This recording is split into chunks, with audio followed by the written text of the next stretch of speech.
Passei 23 anos em um casamento que me parecia bastante normal. Você poderia dizer que eu estava feliz. Fiquei feliz até que aconteceu um incidente que virou minha vida de cabeça para baixo.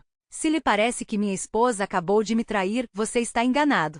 Agora vou contar tudo como foi. Fiquei em estado de choque, literalmente congelado na porta do meu quarto. Minha mente estava girando e minha visão turva enquanto tentava compreender a cena diante de mim.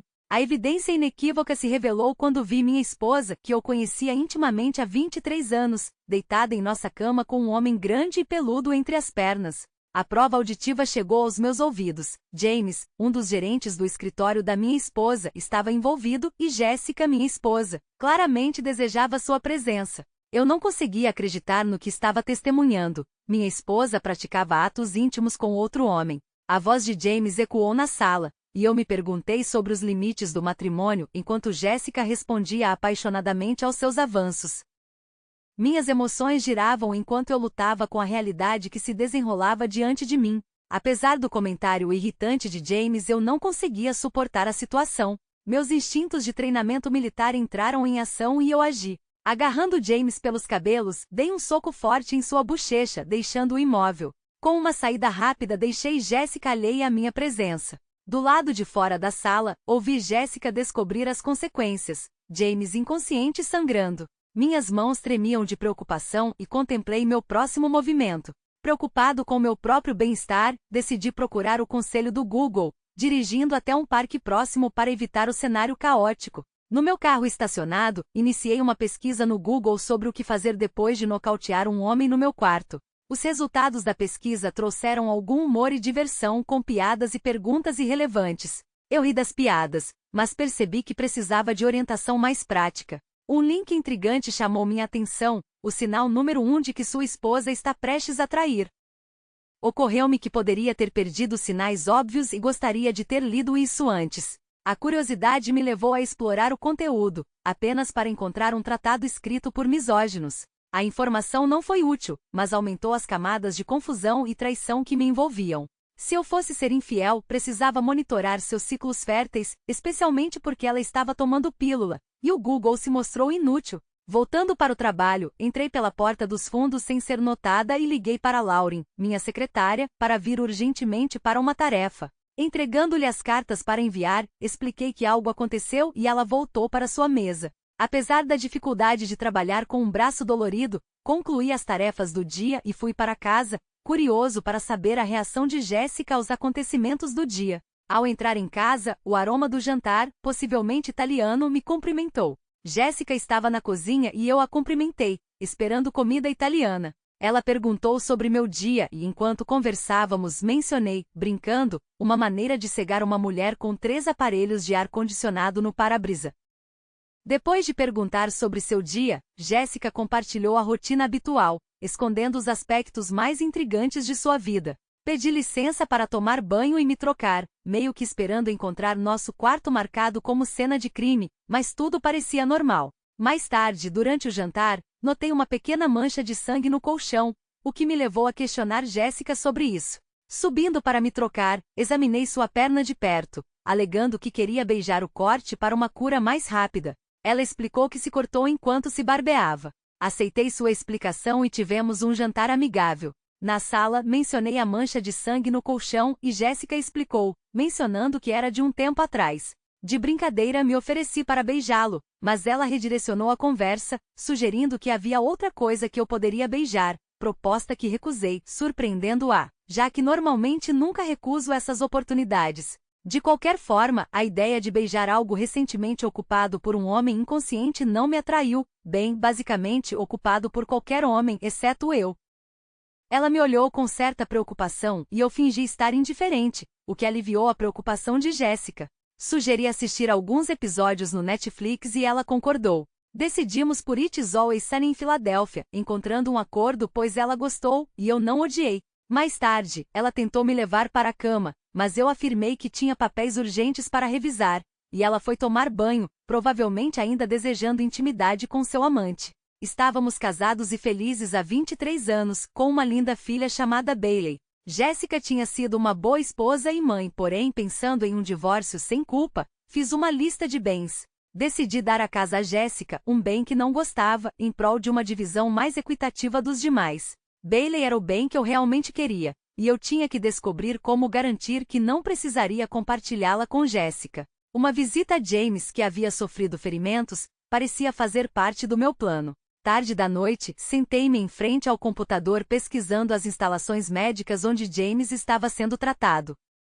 Com minha experiência em software hospitalar, descobri onde o mantinham, planejando visitá-lo pela manhã. James sofreu ferimentos, tornando seguro para mim inspecionar os danos.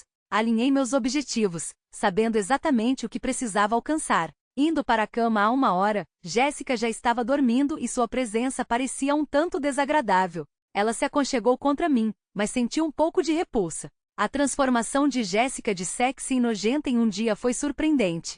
Na manhã seguinte, ela ainda estava dormindo quando saí para o trabalho, já tendo preparado o café, acrescentado alho em pó e consumido um bolinho. Chegando ao hospital, falei com minha amiga Lila, administradora do hospital, que me forneceu um passe plástico para manutenção do servidor. Perguntando sobre James no balcão de informações, recebi o número do quarto dele. Ao entrar, encontrei-o acordado, mas aparentemente incapaz de me reconhecer devido ao extenso inchaço e às bandagens que cobriam seu rosto. A dor era quase tão intensa quanto o latejar no meu braço após a pancada.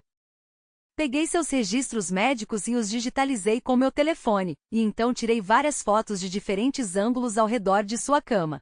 Ele estava murmurando incoerentemente, mas não prestei atenção. Depois de entregar meu passe, fui para o trabalho. Por volta das 8h30, recebi uma mensagem de Jessica sobre um problema com a cafeteira. Apesar de achar que estava gostoso, fiz algumas perguntas urgentes e informei Lauren que tiraria folga o resto do dia. Combinei de almoçar com Bailey, esperando que ela voltasse para casa comigo. Inicialmente, Bailey ficou cético e me acusou de tentar deixar minha mãe. Porém, depois de explicar a situação, mostrando seus exames e fotos, ela desabou e tive que consolá-la. Bailey finalmente sugeriu se divorciar de Jessica e deixá-la sem nada. Enquanto eu considerava isso, reconhecemos que faltavam as condições necessárias. Bailey se acalmou e quis confrontar Jessica imediatamente, então voltamos para casa juntos. Quando Jessica entrou e nos viu no sofá, ela correu para abraçar Bailey, mas sua filha a puxou de lado, expressando seu desconforto.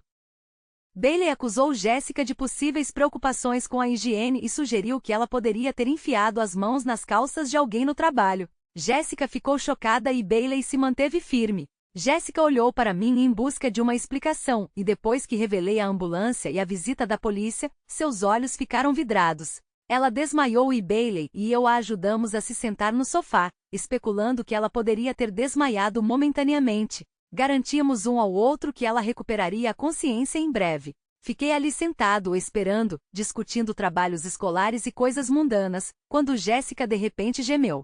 Bailey, minha filha, foi até a cozinha e voltou com um pano úmido e frio e uma garrafa de água para ajudar Jessica.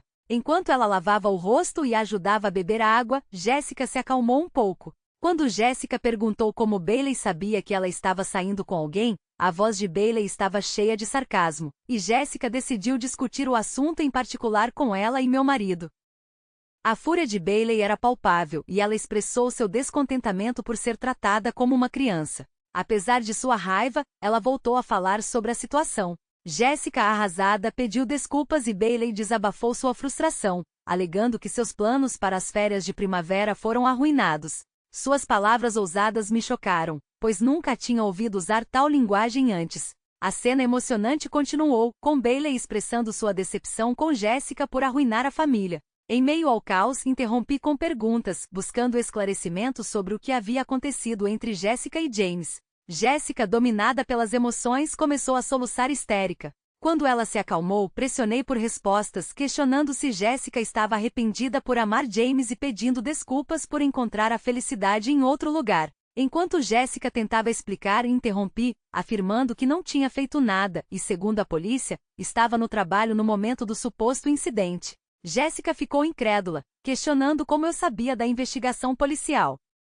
De uma forma zombeteiramente teatral, afirmei ter dispositivos de espionagem por toda a casa e fingi ter ligações com a CIA e a máfia. Jessica, angustiada, implorou uma pausa, tapando os ouvidos, e Bailey sugeriu dar um tempo na intensa discussão. Levei Bailey ao Dairy Queen, na esperança de proporcionar uma fuga temporária para ela. Quando voltamos, Jéssica, aparentemente mais composta, sentou-se no sofá. Bailey entregou-lhe uma torta de nevasca e Jéssica distraidamente deu uma mordida, torcendo o nariz com gosto. Ao nos sentarmos, Jéssica expressou seu desejo de explicar o que aconteceu. No entanto, afirmei minha falta de interesse nos detalhes e enfatizei minha preocupação sobre o que ela pretendia fazer no futuro. Isto pareceu perturbá-la, e questionei por que razão aqueles que cometem actos desprezíveis se sentem no direito de explicar as suas ações, enquanto se espera que as vítimas ouçam a justificação do seu infortúnio. Sentindo-me uma vítima, expressei minha frustração, sem saber o que fazer. Bailey sugeriu que fossemos para algum lugar distante, mas implorei a ela que não piorasse as coisas. Jéssica, minha filha, expressou sua esperança de que conseguiríamos superar esse desafio. Admitindo meu erro colossal, implorei a Cedrico uma chance de provar que não o repetiria. Bailey zombou do termo erro ao relatar erros triviais, levando à constatação de que minhas ações foram muito piores. Pedindo desculpas pela minha estupidez, prometi demonstrar remorso genuíno. Bailey questionou por que eu simplesmente não pedi à pessoa que fosse embora, em vez de recorrer a medidas extremas. Cedric, revelando seu conhecimento da situação por meio de equipamentos de vigilância, sugeriu usar o quarto ou banheiro de Bailey para tais encontros, provocando repulsa. Inventei uma história sobre ligações com a máfia e a CIA para esconder a verdade, enfatizando o sigilo. Reconhecendo minha estupidez, afirmei que precisava fazer as pazes. Quando questionado sobre meu plano, admiti que não tinha um e não esperava ser pego. Bailey me garantiu sarcasticamente que era aceitável, já que aconteceu apenas 2 vezes e eu não previ repercussões. No entanto, esclareci que não estava tudo bem. Um pensamento me ocorreu. Como planejei convencer Cedrico a acreditar em mim? Insisti na minha honestidade, mas Cedric e Bailey destacaram casos em que eu menti. Apesar da minha negação, acabei admitindo que menti sobre a situação. Expressando frustração, Bailey questionou se eu tinha acabado de dar um soco de despedida na pessoa. Esclareci que não era o caso, gerando confusão. Cedric enfatizou que o número de vezes não importava. O que importava era o que eu tinha feito. Jéssica olhou para nós com olhos assombrados, pedindo a Bailey que parasse de interromper. Deixe-me esclarecer, ela começou a dizer, mas parou abruptamente, sentindo minha relutância em ouvir explicações. Reiterei que não queria explicações. Eu queria saber o que ela planejava fazer. Com as mãos cruzadas no colo, ela começou a chorar novamente, confessando que não sabia o que fazer. Frustrado, eu disse a ela que se ela errasse, ela precisava consertar. Expressando minha decepção, sugeri que ela levasse suas coisas para o quarto de hóspedes. Embora não pudesse forçá-la a ir embora, deixei claro que não a queria perto de mim. Apesar de seus apelos chorosos, insisti nesse acordo. Bailey fez um comentário alegre sobre a má qualidade da cama, sugerindo que ela deve ter sido comprada há 50 anos. Jéssica, emocionada e suplicante, implorou para não passar por isso, mas permaneci firme. Bailey comentou com humor sobre não usar a cama para empreendimentos românticos. Mudei de posição, decidindo não dormir na cama também, brincando sobre as possíveis marcas de mordidas de James. Jéssica, quase gritando, negou qualquer outro envolvimento, mas eu a lembrei do sangue de James no colchão. Preocupado com os riscos potenciais, mencionei a possibilidade de AIDS e sugeri verificar Adams para variar. Bailey, entusiasmado com a ideia, expressou entusiasmo com a perspectiva de ficar lá. Jéssica se opôs devido à idade de Bailey, mas cedeu quando eu garanti que seria dentro do nosso quarto, comigo de olho nela. Jéssica implorou para não ir embora, mas Bailey e eu já tínhamos decidido nos mudar. Rapidamente fiz uma mala, levei apenas o que precisava para alguns dias e fomos para Adams. Apesar de nossa depressão compartilhada, a mudança de ambiente e um pouco de embriaguez levantaram nosso ânimo. Bailey, um bêbado alegre, aliviou o clima e nós dois conseguimos encontrar algum consolo durante a noite.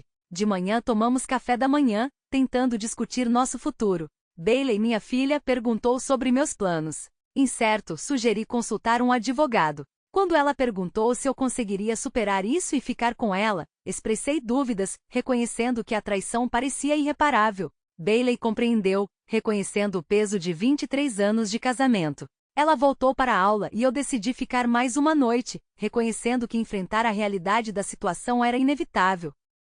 Ao chegar em casa, encontrei Jéssica na mesa da cozinha, claramente angustiada. Servi-me de um copo de leite e a confrontei. Eu a interrompi quando ela começou a explicar, afirmando que não estava interessado em ouvir suas necessidades.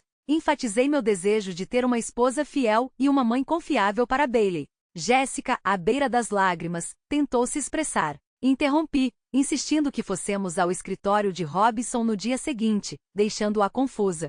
Quando ela questionou o propósito, afirmei com naturalidade que era costume os casais considerarem o divórcio. Ela protestou, alegando que não queria o divórcio, mas eu retruquei, destacando as consequências de suas ações. Enquanto ela implorava por uma chance de consertar as coisas, permaneci cético, questionando sua honestidade. Ela admitiu o erro, expressando remorso e desejo de consertar o dano. Apesar do seu apelo, insisti em ir ao escritório do advogado para discutir as nossas opções. Quando ela me implorou para falar com ela, tracei um paralelo, perguntando como ela se sentiria se os papéis fossem invertidos. Sua resposta sugeriu que ela esperava uma reação mais branda de minha parte. Em resposta, reconheci seu pedido de desculpas, mas permaneci inseguro quanto ao futuro. Enfatizei meu compromisso com a monogamia, afirmando que amava apenas uma mulher, minha esposa. Acreditei que você estava comprometido com um relacionamento monogâmico e me enganei. Não, você não estava errado, pensei. Eu estava tomando decisões tolas e usando um julgamento terrível. Decidi consultar um terapeuta, Cedric. Estou aberto a fazer aconselhamento com você e estou até pensando em ir à igreja, talvez com Bailey. Sinto muito mesmo, Cedrico. Eu sei que há mais que preciso fazer. Por favor, dê-me uma chance. Em total descrença, ponderei a situação. Eu compartilhei minha vida com essa mulher por 23 anos, a amava e agora, apesar da aparente aceitação de Bailey, questionava se expulsá-la seria a decisão certa. Bailey perderia o respeito por mim? Eu não tive respostas. Olhando para Jéssica, eu a vi sentada ali com olhos assustados, parecendo um cachorrinho pego no ato de rasgar chinelos. Dirigindo-me a Jéssica, eu reconheci, Jéssica, você realmente estragou tudo isso. Não sei como você vai me convencer a confiar em você novamente ou me fazer vê-lo como desejável.